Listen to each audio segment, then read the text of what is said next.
Psalm 58. Psalm 58. Psalm Dávidi ni. Dávidi ló kọ Psalm 58. Psalm ègún ni. Àwọn Bible scholar máa ń pè ní imprecatory psalm. Mo fẹ́ ṣàlàyé àwọn nǹkan kan ká tó lọ ka Psalm 58. Ìtẹ́ tí Ọlọ́run jókòó sórí ẹ̀, ìtẹ́ àánú àti ìtẹ́ ìdájọ́ ni. Ní àwọn ìjọ, ọ̀pọ̀lọpọ̀ ìjọ ni ò kì í fẹ́ ka Psalm 58. Sórí Psalm 58 wà lára àwọn psalm méje tó jẹ́ pé psalm ègún. Wọ́n máa ń sọ pé kò dáa ká gbẹ̀san. Ọlọ́run sọ pé ká máa gbàdúrà fún àwọn ọ̀tá wa ni. Lóòótọ́, Ọlọ́run sọ pé ká máa gbàdúrà fún àwọn ọ̀tá wa. Ṣùgbọ́n ìkọ́ tọ́lọ́run sọ ni wípé a lè gba ẹ̀san fúnra wa. Ọlọ́run fúnra wọn, òun lọ́lọ́run ẹ̀san. A lè ké pe Ọlọ́run láti gba ẹ̀san. Ṣùgbọ́n Ọlọ́run ò kì í fipá mú ẹnikẹ́ni o. Ohun tó bá wù oníkálùkù lèèyàn lè ṣe. Torí ọ̀rọ̀ Ọlọ́run sọ fún wa ní Deuteronomy 30 verse 15. Deuteronomy 30 ẹsẹ̀ 15 wípé ó ní wò ó, èmi fi ìyè àti ire àti ikú àti ibi síwájú rẹ lónìí. So mú kan ni. Ẹni tó bá fẹ́ ìyè á mú, ẹni tó bá dẹ̀ fẹ́ ikú á mú. Even the most important decision nǹkan téèyàn lè ṣe, nǹkan tá lè tó jẹ́ pé láyé wa tẹ́ pé nǹkan tá lè sọ pé nǹkan báyìí ni mo fẹ́ ṣe láyé mi, the most important decision tó jẹ́ ìgbàlà ọkàn wa, salvation, tó jẹ́ pé nítorí ẹ̀ lọ́lọ́run ṣe dá wa. Ọlọ́run fún wa ní choice, ó fún wa ní tó kálùkù yàn bó ṣe wù. Ọlọ́run ò kì í fipá mú yàn. Tó bá yàn wípé ìwọ ò fẹ́ yè ọ̀run àpáàdì ló fẹ́ lọ, it's fine by God. Tó bá dẹ̀ sọ pé Olúwa ìyè lèmi fẹ́ o, èmi fẹ́ bá ọ jọba ni o, mo fẹ́ make it to heaven o, it's okay by God. So èmi kàn máa ṣàlàyé, mo máa sọ ọ̀rọ̀ Ọlọ́run ni. Nǹkan tọ́rọ̀ Ọlọ́run sọ fún èmi ni wípé gbogbo ọ̀rọ̀ Ọlọ́run, gbogbo ọ̀rọ̀ tó wà nínú ìwé mímọ́ ló ní ìmísí Ọlọ́run, ló sì ní èrè fún ẹ̀kọ́, fún ìbániwí, fún ìtọ́ni, fún ìkọ́ni tí ó wà nínú òdodo. 2 Timothy chapter 3 verse 16. Timothy kejì orí 3 ẹsẹ̀ 16 ló sọ bẹ́ẹ̀. So gbogbo nǹkan tó wà nínú ìwé mímọ́ ìmísí Ọlọ́run ni. So mo máa sọ̀rọ̀ nípa ọ̀rọ̀ ẹ̀san. A lè gbẹ̀san fúnra wa, ṣùgbọ́n ọmọ Ọlọ́run ní ẹ̀tọ́ láti ké pe Ọlọ́run láti gbẹ̀san fún òun. Ìwà Ọlọ́run òun ni ìdájọ́. Ẹni tó bá fẹ́ sọ̀rọ̀ pa, ẹni tó bá mọ Ọlọ́run, tó mọ ìwà Ọlọ́run, á mọ̀ pé ìwà Ọlọ́run òun ni ìdájọ́. Orúkọ Ọlọ́run pàápàá òun ni Ọlọ́run ẹ̀san. Psalm 94 verse 1. Orí Dáfídì 9 ẹsẹ̀ 1. Ọlọ́run ẹ̀san, orúkọ Ọlọ́run nìyẹn. Ọlọ́run máa ń gba ẹ̀san. Orúkọ Ọlọ́run ẹ̀san ni. Ìwà Ọlọ́run òun ni kó ṣe ìdájọ́. Ìtẹ́ tó jókòó sórí ẹ̀, àánú àti ìtẹ́ ìdájọ́ ni.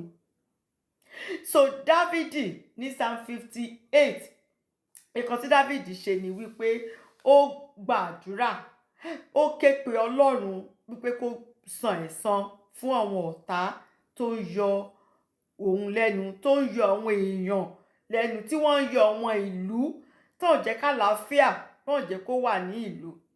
So àdúrà fún ìjìyà látọ̀dọ̀ Ọlọ́run wá sí àwọn ènìyàn búburú òní Psalm 58. Dávidi tọ́ka sí àwọn alákòóso àti àwọn adájọ́ oníwà ìbàjẹ́. Ó ṣàpèjúwe ìwà búburú wọn àti pé Ọlọ́run láti ṣèdájọ́ wọn. Dávidi fi ń yé wa ní wípé ó nípa tọ́lọ́run máa ń kó gẹ́gẹ́ bí onídàájọ́ tó ga jù lọ. Ọlọ́run ò kì í wo ìka ènìyàn kọ́ mọ́ ṣèkà, kọ́ mọ́ dẹ̀ ṣèdá, kọ́ mọ́ jẹ̀yà nǹkan tó bá ṣe. Ọlọ́run dẹ̀ máa ń dá olódodo, ó máa ń dá láre. Ọlọ́run máa ń gbèjà olódodo, á gba olódodo. Sọ ọ̀rọ̀ ìyànjú ẹyọ kan òun la ní Psalm 16.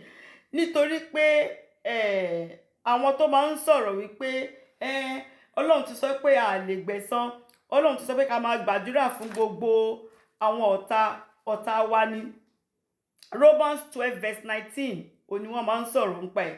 Romans 12 verse 19 ó sọ wípé olùfẹ́, ẹ má ṣe gbẹ̀san ara yín, ṣùgbọ́n ẹ fi àyè sílẹ̀ fún ìbínú, nítorí a ti kọ pé Olúwa wípé tèmi li ẹ̀san, èmi ó gbẹ̀san.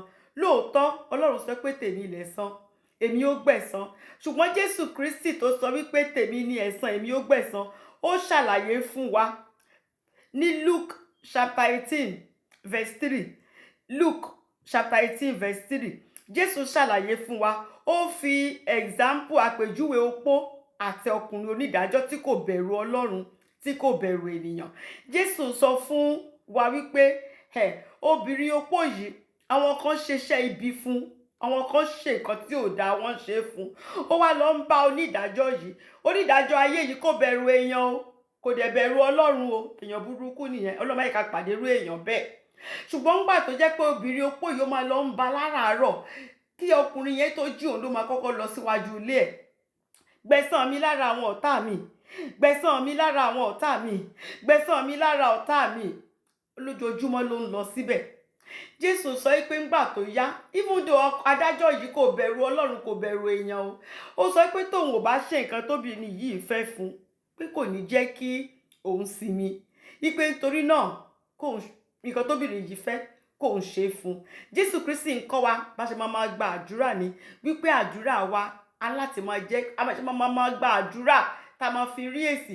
Ṣùgbọ́n ó ń jẹ́ ká mọ̀ wípé a lè gbàdúrà sọ́lọ́run fún ẹ̀san o.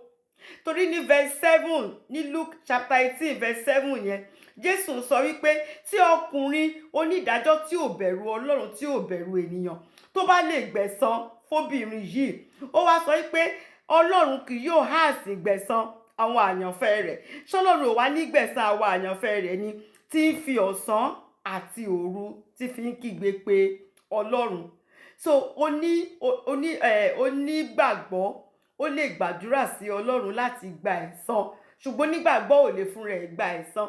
Fún àpèjúwe, fún àpẹẹrẹ, ọmọ èèyàn kan ṣẹ̀ ẹ́, ọmọ náà sì wáṣẹ́ wá síbi tó wà, bó tó ní pé ìyá ẹ̀ ti ṣẹ̀ ẹ́ àbí bàbá ẹ̀ ti ṣẹ̀ ẹ́, ò jẹ́ kán fún níṣẹ́, ó gbaṣẹ́ lọ́wọ́ ẹ̀, ò jẹ́ kán fún níṣẹ́, ó gbẹ̀san nìyẹn, ẹ̀ṣẹ̀ nìyẹn. Bó tó bá kégbe sí Ọlọ́run wípé Olúwa, irú ẹ̀ńtẹ́ yìí nǹkan tẹ́ni yìí ṣe fún mi, Olúwa o, ẹ̀yin ni olùdájọ́ òdodo, ẹ gbẹ̀san, Olúwa á gbẹ̀san. Tá a bá tiẹ̀ béèrè pàápàá, Ọlọ́run máa gbẹ̀san, torí ìwà Ọlọ́run ni kò sẹ́ni tó ń ṣe nǹkan tó ń mú jẹ. Ṣùgbọ́n a láti béèrè lọ́wọ́ Ọlọ́run wípé Olúwa, nǹkan báyìí ni mo fẹ́ kẹ́ ṣe. Ẹni tó bá dákẹ́, tí a bá dákẹ́ ni. Mo ti sọ fún wa nípa Matthew 7:7. Ask 3 levels of prayer. Tó bá béèrè wàá rí gbà, ẹni tí ò bá béèrè kò sí kankan tó máa rí gbà o. Tó bá béèrè tó ò bá rí gbà, wàá tún lọ sí second level, seek, wàá bẹ̀rẹ̀ sí ní wá kí ló fà á tí ìbéèrè náà tí kò fi ní answer. You begin to seek, wàá wá nǹkan tó sọnù, wàá wá nǹkan tó fà á. Tó bá ti rí nǹkan tó fà á, àdúrà èsì adé. Tó o bá ti rí nǹkan tó fà á, jẹ́ kí wọ́n tilẹ̀kùn mọ́ síbì kan ni. Bible sọ pé kó tún kanlẹ̀kùn, knock, tí ìgbékalẹ̀ àdúrà mẹ́ta, wàá kanlẹ̀kùn. Tó bá kanlẹ̀kùn, wàá rí pọ́n tilẹ̀kùn mọ́ ni, táwọn bá ṣílẹ̀kùn náà wàá fọ́. So èèyàn láti béèrè. Mo dẹ̀ ṣe àpèjúwe ti ọgbà àjàrà Nábọ́tì, mo fi ṣe àpèjúwe fún wa. Nígbà tí Ahab ọba tó sọ wípé ọgbà àjàrà Nábọ́tì gangan ló wu òun fẹ́ ọgbàrà tí Nábọ́tì ní. Nábọ́tì dẹ̀ sọ fún wípé ọba, èmi ò lè fún ẹ ní ọgbà àjàrà yìí o, torí mo jogún rẹ̀ láti ẹbí ni, àwọn ìran wa ló ní ọgbà àjàrà, èmi ò lè fún ẹ ní ọgbà àjàrà mi. Ẹni tí Nábọ́tì sọ sí, ọkọ Jísíbẹ̀ ni àkọ́bí Sátánì, òun ló ń bá sọ̀rọ̀ o. Nígbà tó sì sọ̀rọ̀ tán bẹ́ẹ̀, kò ṣe nǹkan kan. Ó ti sọ̀rọ̀, ó ti lọ jókòó, kò lè gba ọgbà àjàrà òun.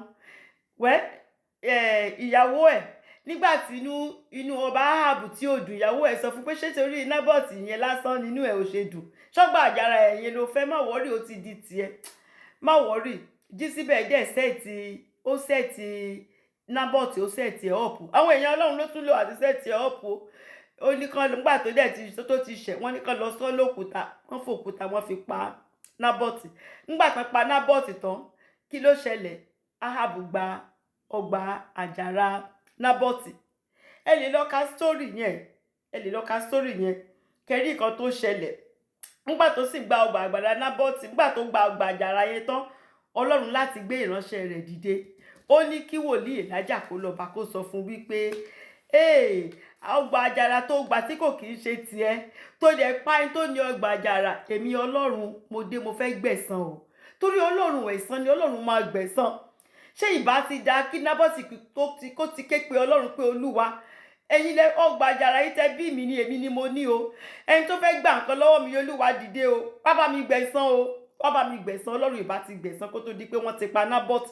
Bọ̀ wọ́n ti pa Nábọ́tì tán kó tó di pé Ọlọ́run ṣẹ̀ wá gbẹ̀san. Nítorí pé Ọlọ́run láti gbẹ̀san.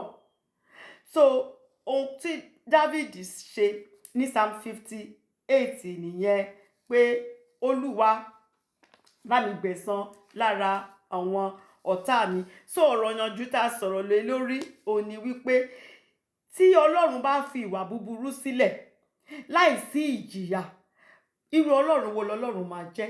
Tó jẹ́ pé nǹkan tó bá wù ń kálukú ló lè ṣe. O kàn lè lọ mọ́mọ́ ọlọ́mọ kò dé mọ́lẹ̀ kò ṣe bó ṣe wù ẹ́, kò dẹ̀ lọ scot free kó má jẹ̀yà ẹ̀. Ẹ̀rí páyé yìí gan kò tẹ̀ ní ṣe é gbé. Bọ̀ torí pé Ọlọ́run máa ń gbẹ̀san, ẹ̀rù tẹ̀ ṣì ń bá àwọn kan díẹ̀ wípé òkè Ọlọ́run máa ń gbẹ̀san o. So torí ẹ̀ wọ́n á sì tọwọ́ wọn bọ aṣọ. Bọ̀ tó bá yẹ pé Ọlọ́run ò kì í gbẹ̀san ni, àwọn kan ti balẹ̀ ayé jẹ́, ilé ayé ò tẹ̀ ìbámọ̀ tẹ̀ ṣe é gbé. So Ọlọ́run kò kì í jẹ́ kí àwọn èèyàn búburú, kò kì í jẹ́ kán fi iṣẹ́ ọwọ́ wọn, kò kì í jẹ́ kán lè mú ìdáwọ́lé wọn, kò kì í jẹ́ kán lè múṣẹ. Mo fún wa ní example testimony ti Pastor Olúkọ̀yà, Dr. Olúkọ̀yà tí wọ́n sọ níbi ọ̀sẹ̀ méjì sẹ́yìn. Olúkọ̀yà sọ pé sister kan nígbà tó wà lọ́mọ ọdún 10, wọ́n sọ fún ẹnìkan sọ fún wípé má tiẹ̀ ṣe wàhálà kó fẹ́ bímọ láyé ẹ o. But ọmọ ọdún 10 kí ló mọ̀, ó kàn fi ó rò péré ni, kò take it serious. Nígbà tó máa fi pé 20 years náà, ẹni yẹn tún sọ fún mi pé ṣó rántí pé mo sọ fẹ́ pé má ṣe wàhálà kó tiẹ̀ fẹ́ bímọ láyé ẹ̀. Ẹni yẹn kàn sọ pé ìsọkúsọ wo lẹ̀ ń sọ. Ṣé èyí rẹ̀ ẹrúbìnrin tó máa wá sáyé tó máa sọ pé òun ò ní bímọ ni? Bọ̀ kò gbà tó dẹ̀ dàgbà, ó di born again, ó di àtúnbí, ó dẹ̀ marry lóòótọ́. Nígbà tó dẹ̀ máa bí ọmọ àkọ́bí ní hospital lẹ́yìn tó bí ọmọ yẹn tán, Olúkọ̀yà sọ pé igbe 3 lọmọ yẹn ké tó fi fayé sílẹ̀. Pé ó ké kan kékeré, ó ké medium, ó ké kan tó high, pé lẹ́yìn yẹn ọmọ yẹn dẹ̀ fi ilé ayé sílẹ̀. Bó dẹ̀ ṣẹlẹ̀ bẹ́ẹ̀ nígbà 7 times tóbìnrin yẹn lóyún, tí tó bá ti bí ọmọ yẹn á dẹ̀ kégbe bẹ́ẹ̀, ọmọ yẹn á dẹ̀ lọ. Àwọn èèyàn ṣẹ̀ wá sọ fún wípé máa lọ sí MFM o, ọ̀rọ̀ ẹ ti di ọ̀rọ̀ Olúkọ̀yà o, máa lọ sí MFM. Kò ṣe pé àtúnbí lóbìnrin yẹn, ṣùgbọ́n nígbà tó jẹ́ pé wọ́n á ti irú ẹ̀kọ́ pé ẹ lè gbàdúrà burúkú fún àwọn ọ̀tá o, Jésù sọ pé ká máa gbàdúrà tó dáa, a máa gbàdúrà fún wọn tí wọ́n á fi yí padà ní. Anyways, nígbà tó máa fi dọ́dọ̀ Olúkọ̀yà, ẹ̀dẹ̀ mọ̀ pé Olúkọ̀yà back to sender ni. Káwọn náà mọ bó ṣe ń rí lára. Ibi tó ti ń wá kó padà síbẹ̀, káwọn náà mọ bó ṣe ń rí lára. Lẹ́yìn yẹn lóbìnrin yẹn ló ṣẹ̀ wá bí ọmọ ìkẹjọ ló wá fi give testimony tó fi wá jẹ́rìí tọmọ yẹn ṣe ọmọ yẹn lórí gbẹjọ. So ẹni tí kò bá béèrè, tí kò bá gbàdúrà pé kọ́lọ́run gbẹ̀san, Ọlọ́run sì máa gbẹ̀san, bọ́ kíkan má ti bàjẹ́ tán kó tó di pé ẹ̀san máa dé. So a ní láti béèrè, tí ò bá ti béèrè tí a bá dákẹ́ ni. A ní láti béèrè lọ́wọ́ Ọlọ́run wípé Olúwa gbẹ̀san mi lára àwọn ọ̀tá mi. Gbogbo nǹkan tó ń ṣe yìí Olúwa kò tẹ́ mi lọ́rùn. Mo sì mọ̀ wípé adájọ́ òdodo òun ni yín. Olúwa ẹ gbẹ̀san.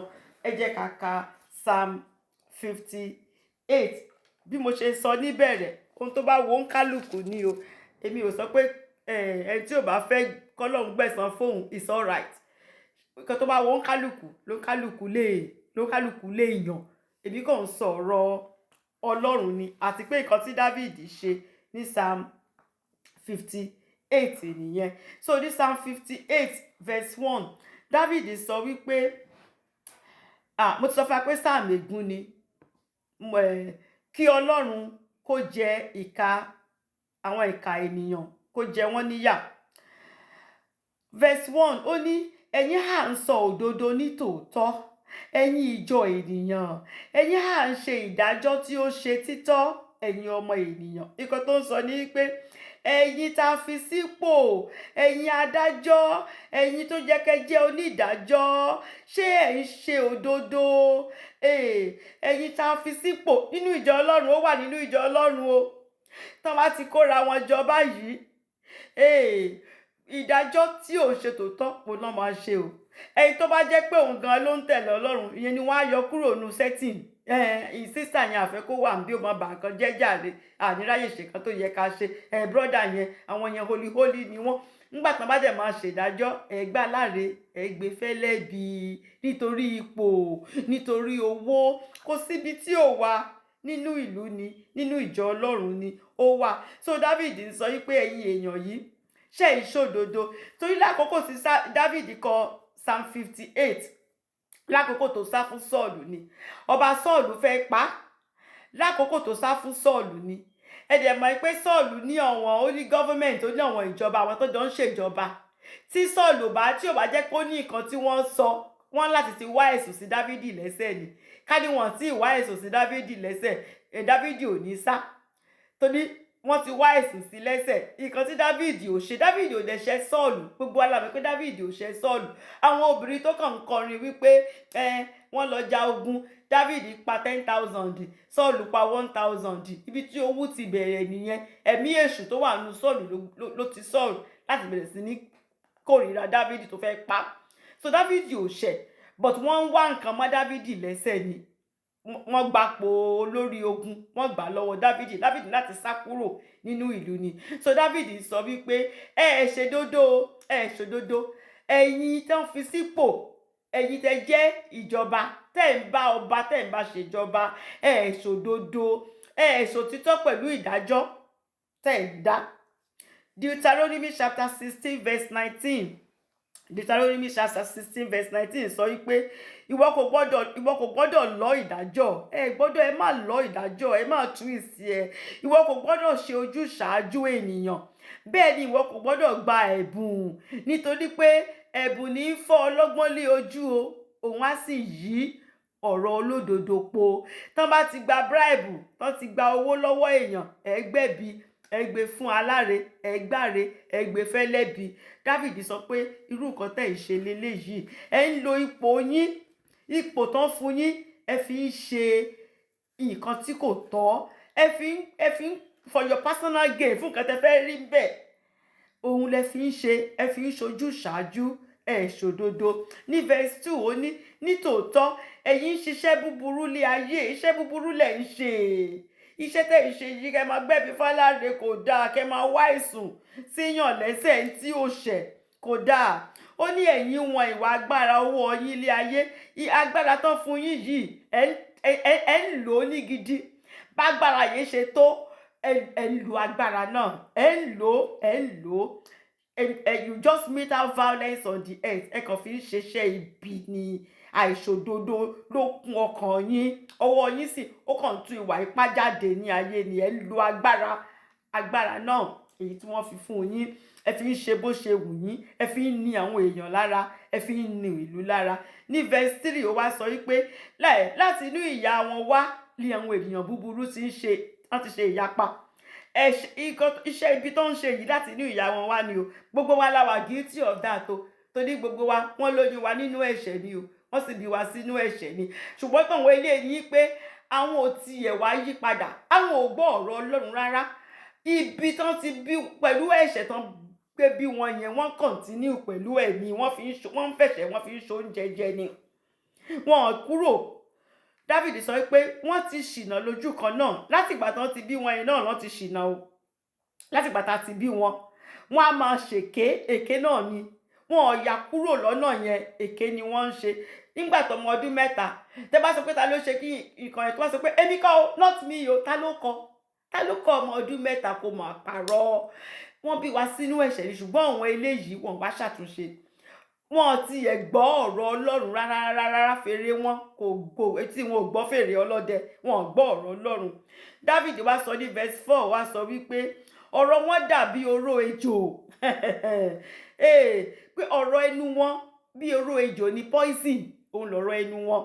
Ó ní wọ́n dàbí adi tí ejò pa mọ́lẹ̀ tí ó di ara rẹ̀ lí etí. Kò sí nǹkan tí èèyàn lè sọ, wọn ò gbọ́. Kò sí nǹkan tọ́rọ̀ Ọlọ́run lè sọ, wọn ti ẹ̀ fẹ́ gbọ́rọ̀ Ọlọ́run rárá. Ṣé mọ ejò pa mọ́lẹ̀ kò kì í gbọ́ nǹkan kan, ó ti di etí ara rẹ̀ ni. Tẹ́ bá lọ wò wọ́n ní zoo, ẹ máa rí pé òun bó ṣe máa ń ṣe òun, ó máa ń yàtọ̀. Inú kéèjì burúkú náà máa ń tì í mọ́, because kò ń gbọ́, kò sí bó ṣe lè sọ fún fèrè, kò sí àwọn nǹkan tó fi ń bá àwọn tó kù sọ̀rọ̀, mọ́ fi bá sọ̀rọ̀ kò ní gbọ́. Etí wọn, wọ́n ti fòwú, wọ́n ti fi dí etí wọn, wọn kì í gbọ́.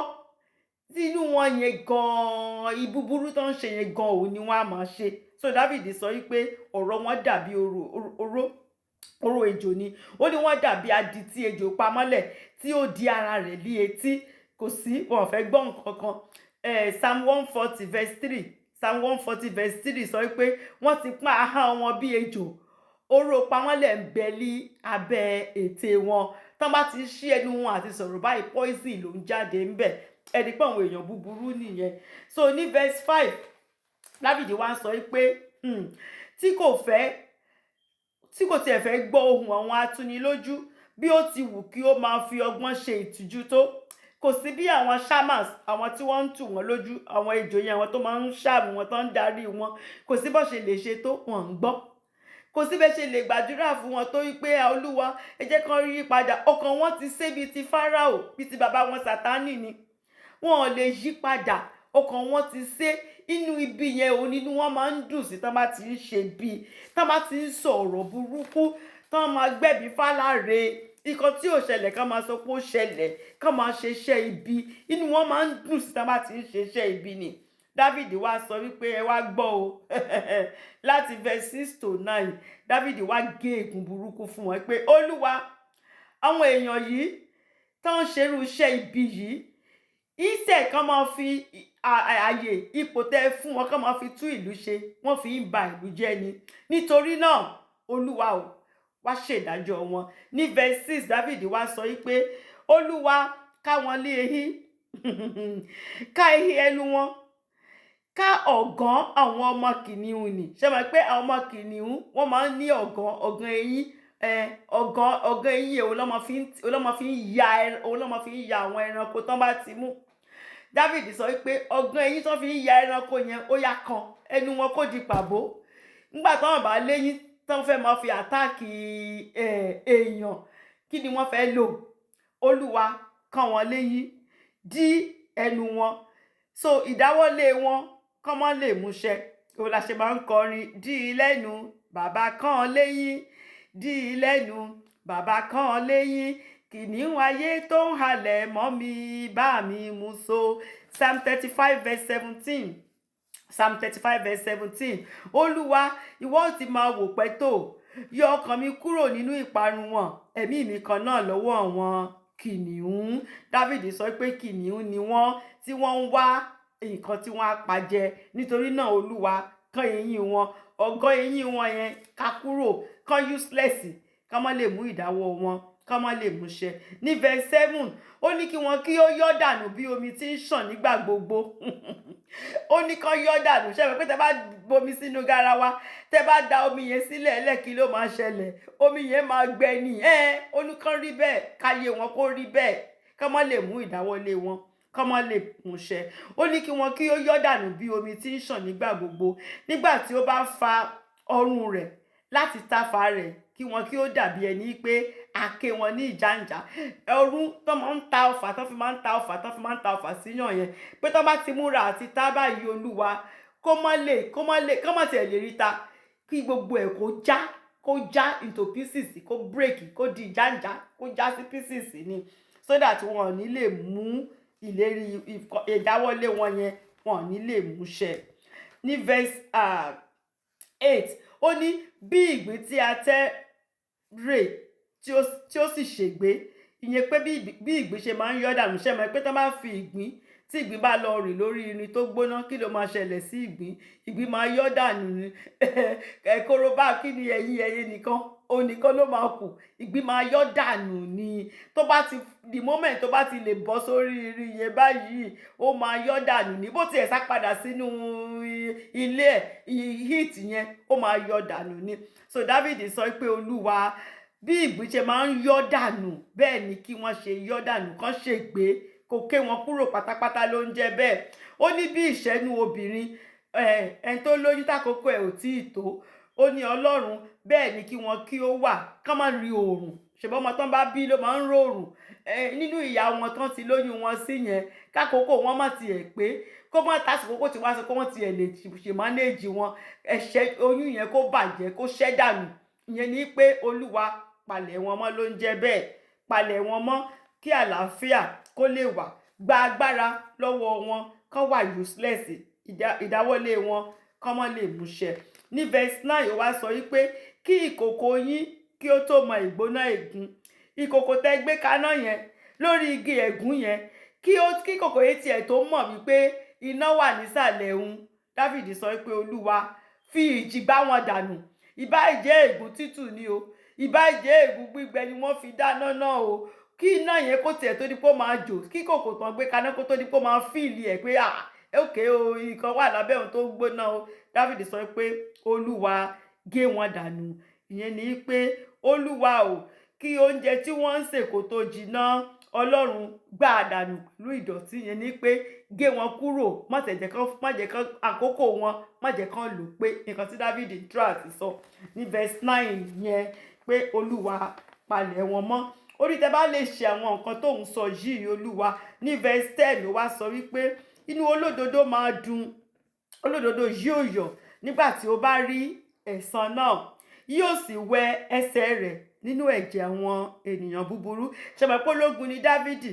So Dáfídì ń lo battlefield, ó ń lo ibi tán ti máa ń ja ogun, battlefield imagery, bó ṣe máa ń rí nígbà tán bá lọ bá ọ̀tá ja ogun. Tán bá ti bá ọ̀tá ja ogun, tán bá ti pa àwọn ọ̀tá, ṣé mọ̀ gbogbo àwọn nǹkan táwọn ọ̀tá yẹn kó wá sójú ogun, àwọn tó bá ti ṣẹ́gun wọn, wọ́n á lọ máa kó gbogbo value àwọn nǹkan tán kó wá, gbogbo war kíní la máa ń pè, àwọn nǹkan tó máa ń rí gbà nínú ogun, wọ́n á lọ kó gbogbo nǹkan táwọn yẹn kó wá sójú ogun.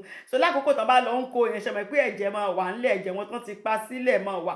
So ẹsẹ̀ àwọn tí wọ́n ṣẹ́gun wọn, ẹsẹ̀ wọn ó máa ń kan àwọn ẹ̀jẹ̀ tó ti wà ńlẹ̀ nígbà tán bá ń gba gbogbo nǹkan táwọn yẹn kó wá bá wọn jà lójú ogun. So nǹkan tí Dáfídì fi ṣe àpèjúwe nìyẹn, wípé t'Olúwa bá ti gbẹ̀san fún olódodo, pé inú olódodo máa dùn ni, ó máa fi ẹsẹ̀ rẹ̀, ó máa wẹ̀ nínú ẹ̀jẹ̀ àwọn ènìyàn búburú. Ìyẹn la fi máa ń sọ wípé ogun ti ṣẹ́, torí nígbà tó ogun bá ṣẹ́, nígbà náà lolódodo lè wẹ ẹsẹ̀ rẹ̀ nínú ẹ̀jẹ̀ àwọn ènìyàn búburú. Ìyẹn là ń sọ pé ìjà dópin, ogun sì ti tán, ìjà dópin, ogun sì tán, olùgbàlà jagun mòlú, Olúwa ṣẹ́gun fún wa lórúkọ Jésù. So verse 11, ó ní bẹ́ẹ̀ ni èèyàn ó sì wí pé lóòótọ́ èrè ń bẹ fún olódodo, lóòótọ́ òun ni Ọlọ́run tí ó ń ṣe ìdájọ́ ní ayé. Wípé àwọn Olúwa nígbà tẹ́ bá gbẹ̀san fún olódodo, tẹ́ ṣẹ́gun àwọn ọ̀tá yìí fún wa. Dáfídì sọ pé fún àwọn ènìyàn àtàláìgbàgbọ́ pàápàá, àwọn fúnra wọn wá mọ̀ pé èrè máa ń bẹ fún olódodo. Ẹni tó bá jẹ́ olódodo, èrè ń bẹ fún o, nítorí Ọlọ́run olódodo máa ń gbèjà olódodo. Ọlọ́run máa ń ṣe ìdájọ́, ó máa ń ṣe ìdájọ́, ó sì máa ń gba àwọn ọmọ rẹ̀, ó máa ń gbà wọ́n là kúrò lọ́wọ́ àwọn ìkà ènìyàn, kúrò lọ́wọ́ àwọn onídàájọ́ ayé. Àsọtẹ́lẹ̀ ni Dáfídì ń sọ wípé Olúwa, nígbà tẹ́ bá ṣẹ́gun fún mi, nígbà tẹ́ bá gbà mí lọ́wọ́ Sọ́ọ̀lù, tí mo wẹ ẹsẹ̀ mi nínú gbogbo ẹ̀jẹ̀ àwọn ọ̀tá, àwọn tó ń ṣèbànújẹ́, àwọn tó ń di rìkíṣí, àwọn tí wọ́n ń sọ wípé tán wá nǹkan dì mọ́ Dáfídì lẹ́sẹ̀, tán bá Sọ́ọ̀lù ṣèjọba gbogbo, pé Olúwa nígbà tẹ́ bá gbẹ̀san, nígbà tẹ́ bá ṣe ìṣẹ́gun, tí mo bọ́ nínú gbogbo eléyìí, àwọn èèyàn á máa sọ wípé èrè ń bẹ fún olódodo o. Lóòótọ́ òní Ọlọ́run tó ń ṣe ìdájọ́ ní ayé. Judgment yẹn lè pẹ́ díẹ̀ o, ṣùgbọ́n ìdájọ́ máa dé o. Ọlọ́run wa onídàájọ́ òdodo ni. Olúwa máa ṣe ìdájọ́.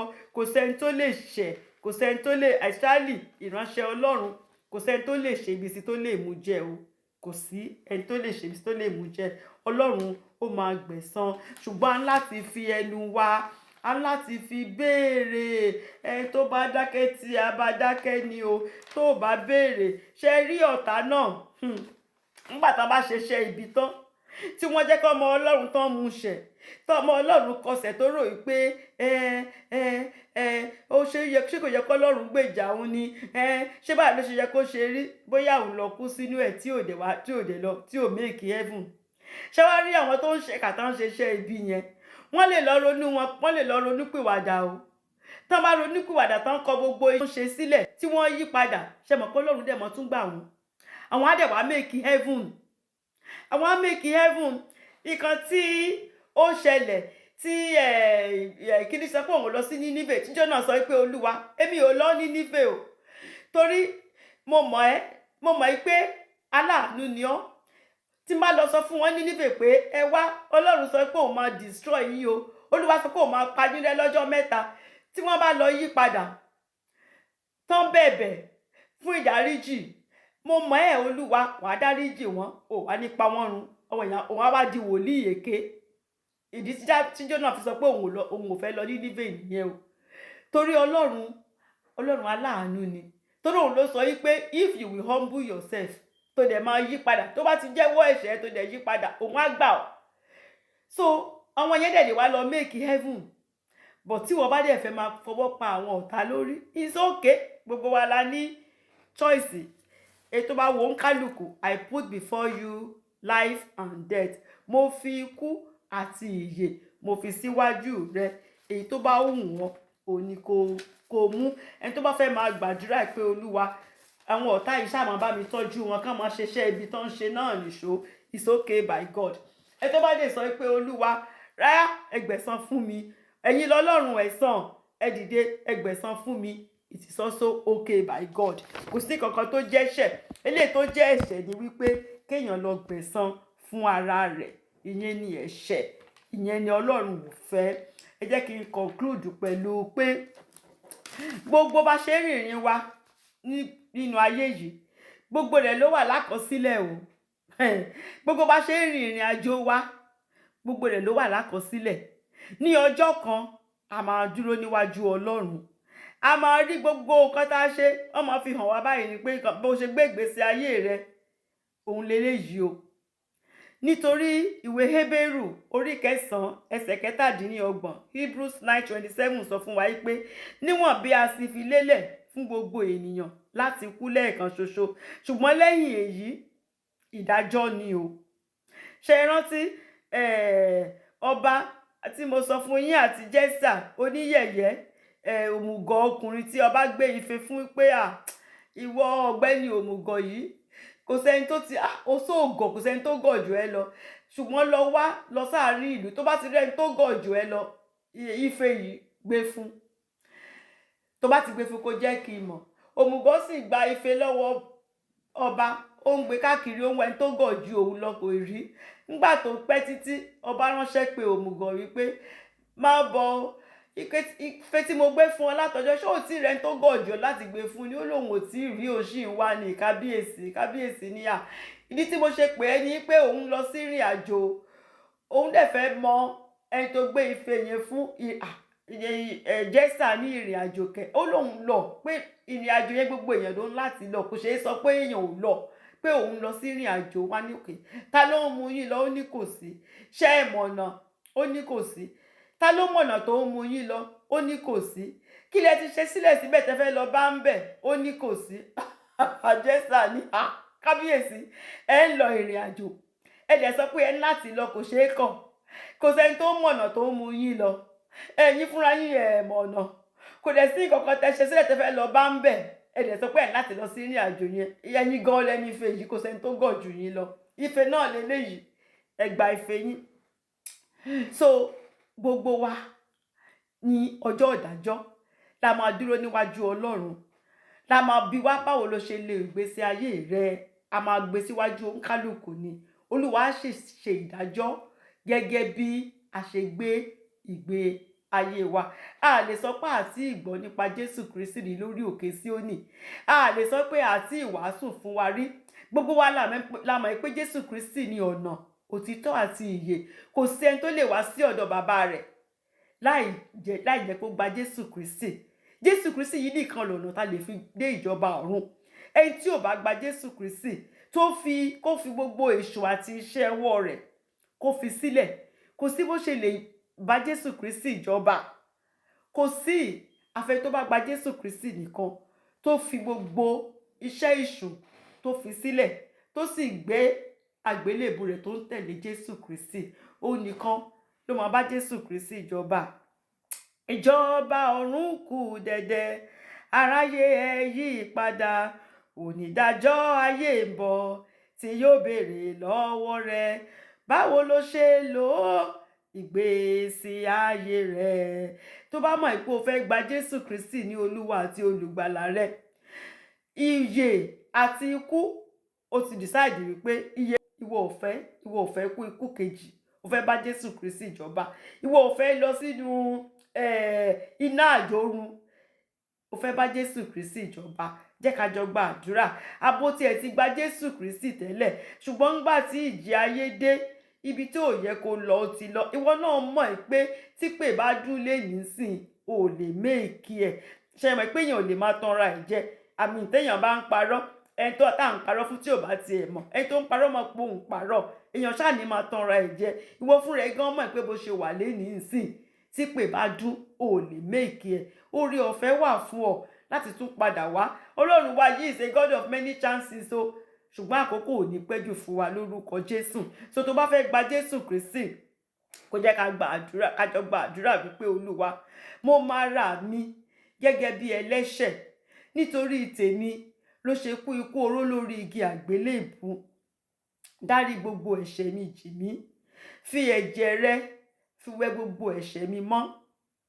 Èmi náà fẹ́ bá ọ jíǹde bó ṣe jíǹde lọ́jọ́ kẹta. Kọ orúkọ mi sínú ìwé ìyè. Ẹni tó bá sì sọ lóòótọ́ láti òdodo wípé mo gba Jésù Kristi ní Olúwa àti olùgbàlà mi, tó sì fi gbogbo iṣẹ́ Sátánì tó fi sílẹ̀ pátápátá, tó bẹ̀rẹ̀ sí ní tẹ̀lé Ọlọ́run, tó ń wá ojú rere Ọlọ́run, tó ń rin ọ̀nà náà, ọ̀nà tó jẹ́ ìyè, tó ń lọ sí òtítọ́, tí Jésù Kristi tó dẹ̀ ń bá rin ọ̀nà náà, tó ń bá rìn lọ́jọ́ náà, àríra wa, ayọ̀ mára wa lórúkọ Jésù. Thank you, Lord Jesus Christ. Thank you. The Lord bless you all in Jesus' name. Amen.